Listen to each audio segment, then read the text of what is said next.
Hello my dear students, आज हम पढ़ेंगे बीएससी पार्ट सेकंड। उसमें प्लांट फिजियोलॉजी में हमने किया था ग्लाइकोलाइसिस कंप्लीट किया था।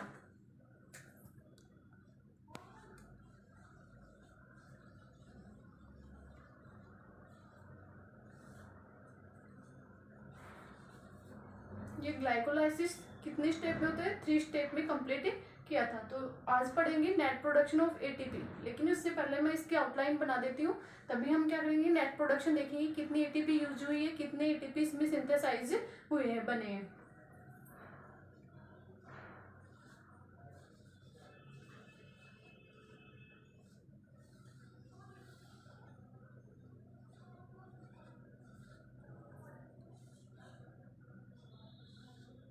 किसमें चेंज हुआ था? ग्लूकोज 6 फोस्फेट के अंदर।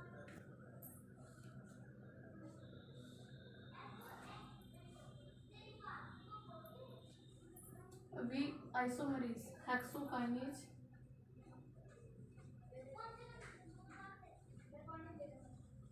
एंजाइम्स की प्रेजेंसी में, आइसोमरेज एंजाइम्स की प्रेजेंसी में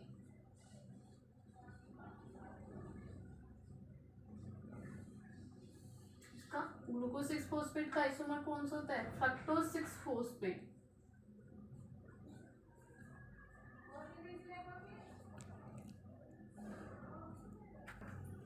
फ्रक्टोज 6 फोस्फेट चेंज हो जाएगा फ्रक्टोज 1,6 डाइफोस्फेट के अंदर।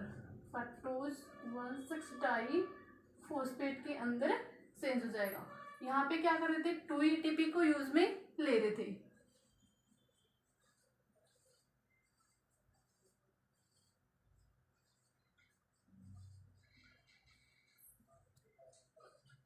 सेकेंड, थर्ड, फोर्थ, ये 1 to 4th स्टेप कौन सी थी? फॉस्फोराइलेशन। 1 to 4 फॉस्फोराइलेशन प्रोसेस में थी। ये हो गया हमारा first phosphorylation. Fructose 6 phosphate change हो जाएगा किसके अंदर? ये 6 फोस्फेट, इनकी 6 फोस्फेट ग्रुप है, चेंज हो जाएगा किसके अंदर? 3 कंपाउंड के अंदर, 3 कार्बन कंपाउंड के अंदर चेंज हो जाएगा। तो कौन सा बना लेगा? 3 फिजियल 3 फोस्फो ग्लिसरिक एल्डिहाइड बना लेगा।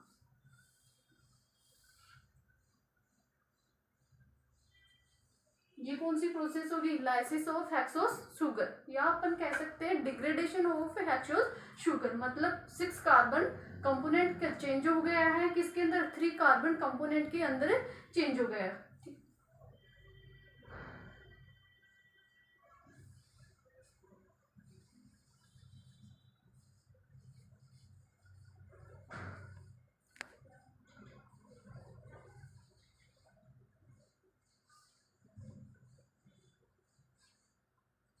ये किसमें चेंज हो सकता है? डाईहाइड्रोक्सी एसीटोन फोस्फेट के अंदर चेंज हो रहा था। Dihydroxy acetone phosphate, presence of H3PO4 की।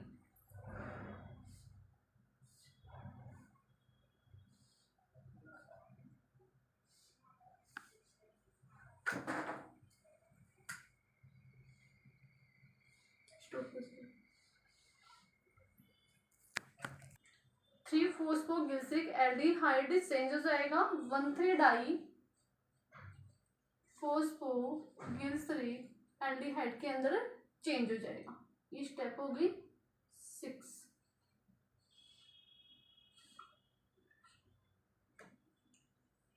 अब इसको चेंज करेंगे किसके अंदर? 1,3 फोस्फोग्लिसरिक एसिड के अंदर कन्वर्ट कर देंगे। 1,3 फोस्फोग्लिसरिक एसिड में चेंज हो गया। 7th, लेकिन यहाँ 7th स्टेप के अंदर क्या बना रहे थे? 2 NADH सिंथेसाइज हो रहे थे, मतलब बन रहे थे यहाँ पे।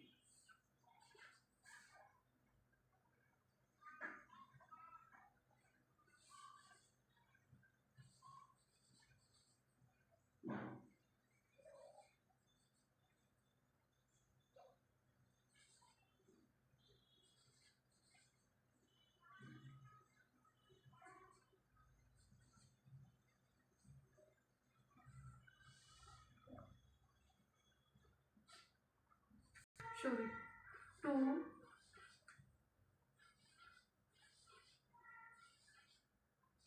NADH 1,3-फॉस्फोग्लिसरिक एसिड चेंज हो रहा था किसके अंदर, 3-फॉस्फोग्लिसरिक एसिड बना रहा था, 3-फॉस्फोग्लिसरिक एसिड।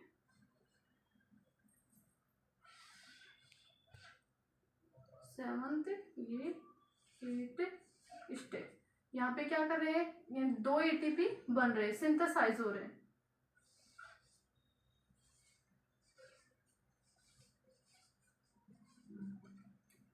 टू ATP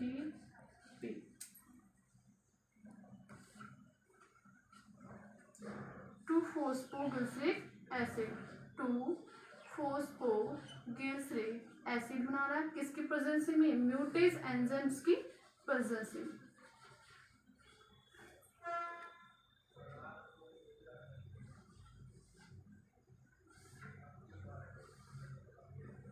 चालू कर दी। 2-फॉस्फोग्लिसरिक एसिड चेंज हो जाएगा किसमें, एनोलेज एंजाइम्स की प्रेजेंसी में, एनोलेज एंजाइम्स की प्रेजेंसी में किसमें चेंज हो जाएगा, फॉस्फोपायरिक एसिड के अंदर 2 मॉलिक्यूल्स,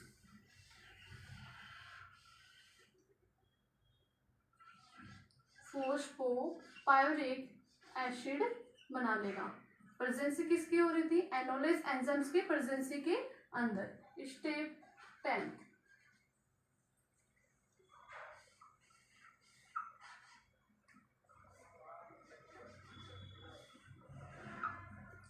क्या बना लेंगे, ग्लूकोज से चेंज हो रहा था, लास्ट कौन सा बना रहा था, 2 मॉलिक्यूल्स ऑफ पायरिक एसिड का बना रहा था, लेकिन एंजाइम्स की प्रेजेंसी कौन सी है, पायरेट काइनेज एंजाइम्स की प्रेजेंसी के अंदर 2 मॉलिक्यूल्स ऑफ पायरिक एसिड के बनाएंगे, फॉरवर्ड होंगे।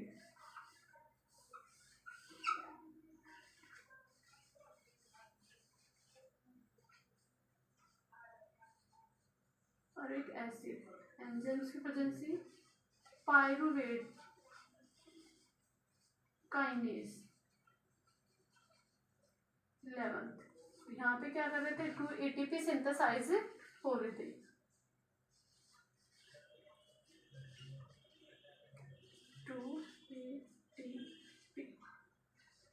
ये हो गया था हमारा ग्लाइकोलाइसिस प्रोसेस। अब हमारे को देखना है नेट प्रोडक्शन ऑफ ATP। ये फर्स्ट टू स्टेप 2 ATP को क्या कर रहे हैं, यूज में ले रहे हैं, तो इसको अपन साइड में करेंगे।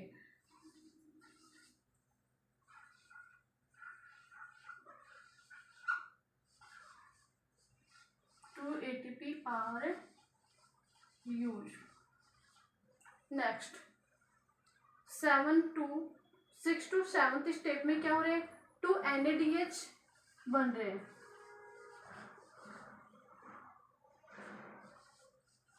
सिंथेसाइज हो रहे हैं।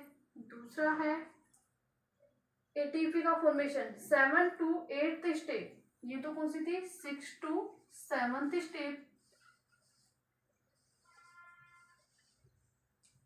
7 to 8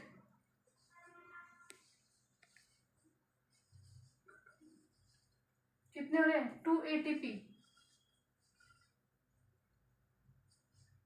बन रहे हैं।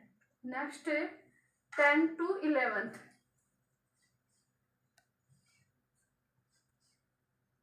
2 ATP आर सिंथेसाइज। अब अपने को टोटल देखना है नेट प्रोडक्शन ग्लाइकोलाइसिस के अंदर टोटल ATP कितने बनते हैं।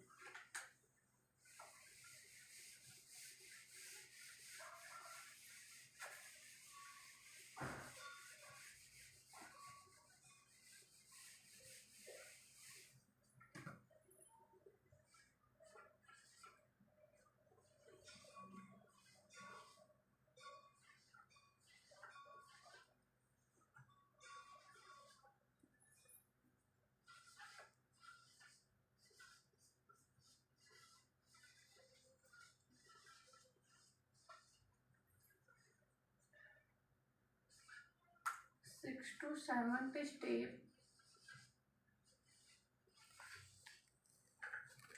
2 NADH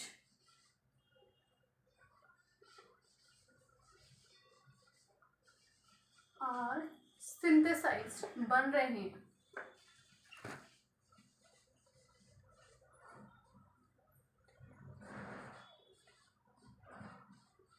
synthesized, 3 step. Step third कौन सा था?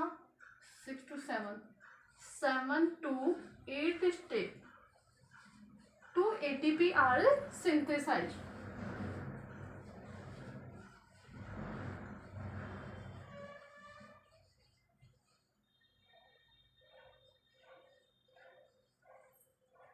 Fourth step, 10th to 11th step, 2 ATP are used.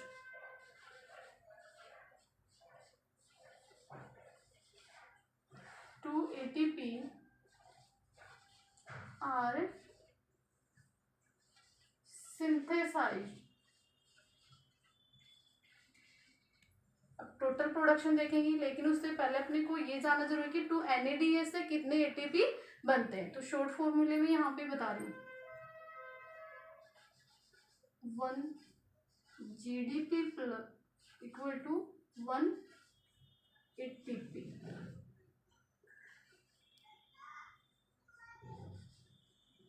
One NADH कितने बनाएंगे? 3 मोलिक्यूल्स ऑफ ATP, 3 ATP बनते हैं इससे।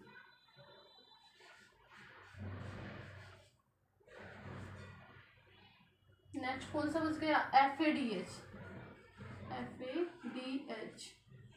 1 FADH कितने बनाएगा? 2 ATP बनाएगा। ये शॉर्ट में ध्यान रखना है। तो हमारा कितना था? NADH कितने बन रहे थे? ओनली 2 मल्टीप्लाई 3 to 6 ATP का फॉर्मेशन हो रहा है, यानी कि सिंथेसाइज्ड हो रहे हैं। 2 2 4 और 6 10, टोटल कितनी हो गई? 10 ATP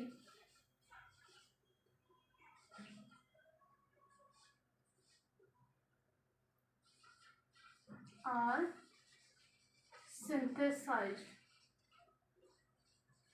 in glycolysis.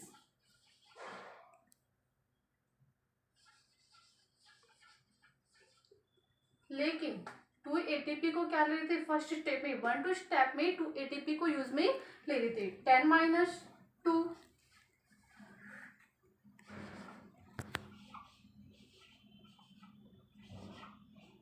8 ATP। Then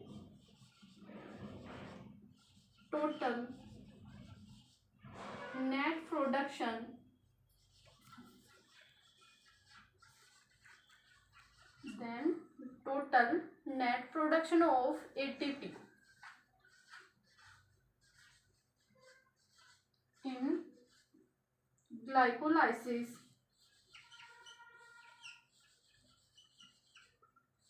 is कितने हैं? 8 ATP। ये आपको याद रखनी है। कई बार पूरी रेस्पिरेशन में पूछ लेता है कि टोटल रेस्पिरेशन में कितने ATP का प्रोडक्शन होता है। ऐसे ही ग्लाइकोलाइसिस के तो कितने हो गए? टोटल 8 हो गए। नेक्स्ट पढ़ेंगे TCA साइकिल में, उसका भी नेट प्रोडक्शन पढ़ेंगे और टोटल का क्या करेंगे? दोनों सभी इनकी रेस्पिरेशन में जितनी भी प्रोसेस होती है उसका टोटल करके नेट प्रोडक्शन निकालेंगे रेस्पिरेशन का। तो ये कई बार नेट प्रोडक्शन भी पूछा जाता है। तो ग्लाइकोलाइसिस में टोटल 8 ATP का प्रोडक्शन होता है।